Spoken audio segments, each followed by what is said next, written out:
کریں۔ ایک بہن نے، دو بہنوں نے کویسچن کیا تھا، الگ الگ تھیں۔ ایک نے کہا کہ میں پیگننٹ ہوں اور ابھی رمضان آ رہا ہے تو کیا میں روزہ رکھوں یا میں چھوڑ کر فدیہ ادا کر دوں؟ دیکھیں، مسئلہ یہ ہے کہ حالت حمل میں بھی روزہ رکھنا اسی طرح فرض ہے جیسے غیر حاملہ کسی خاتون کو روزہ رکھنا لازم ہوتا ہے، لیکن اس میں یہ ضرور ہے کہ اگر فرض کر لیں کہ آپ کے لیے یہ روزہ نقصان کا باعث بنتا ہے یا بچے کے لیے نقصان کا باعث بنتا ہے تو پھر آپ کو رعایت ملے گی۔ اور اس کا کیسے پتہ چلے گا کہ یہ روزہ رکھنا باعث نقصان ہوگا کہ نہیں ہوگا؟ اس کے 3 ذرائع ہیں، ان میں سے کوئی ایک ذریعہ ضرور ہونا چاہیے کہ یا تو کسی ماہر ترین ڈاکٹر نے یہ کہا ہو کہ آپ کی صحت اس بات کی متحمل نہیں ہو سکتی کہ آپ روزہ رکھیں، یا آپ تو روزہ کر لیں گی لیکن بچے پہ بہت ہی منفی اثرات مرتب ہوں گے۔ ایسی صورت میں ڈاکٹر کا مشورہ قبول کرتے ہوئے ہماری بہن روزہ چھوڑ سکتی ہیں۔ ابھی آپ کھائیں پئیں، پھر جب بچہ پیدا ہو جائے اس کے بعد پھر اس روزوں کی آپ کو قضا کرنی ہوگی، کفارہ وغیرہ نہیں ہوگا۔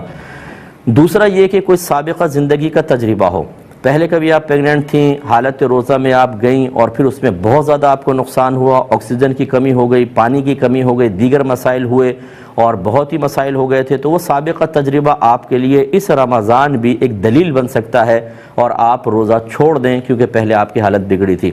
یا تیسری چیز ہوتی ہے، دونوں پہلے کے نہ ہوں تو موجودہ مشاہدہ، کہ ڈاکٹر نے بھی منع نہیں کیا، پہلے بھی کبھی ایسا نہیں ہوا، لیکن آپ نے اب اس رمضان روزہ رکھا تو آپ کی حالت بگڑنا شروع ہوئی اور بہت زیادہ پرابلم ہو گئی، تو آپ یہ والا روزہ بھی توڑ سکتی ہیں اور اس کو بنیاد بنا کر آگے کے روزے بھی چھوڑ سکتی ہیں۔ لیکن ان 3 ذرائع میں سے اگر کوئی ذریعہ آپ کو حاصل نہ ہو تو صرف خوف، تھوڑا بہت اندیشہ اور گھر والوں کی باتیں سن کر کہ بھئی چلو اللہ معاف کرے گا بعد میں رکھ لینا، ایسا نہ ہو کہ کچھ ہو جائے، اس کا اعتبار نہیں۔ اگر اس طرح کی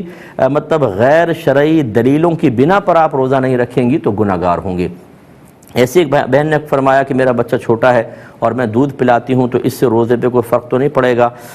تو دیکھیں، پہلی بات تو یہ کہ دودھ پلانے سے روزے پہ کوئی فرق نہیں پڑتا،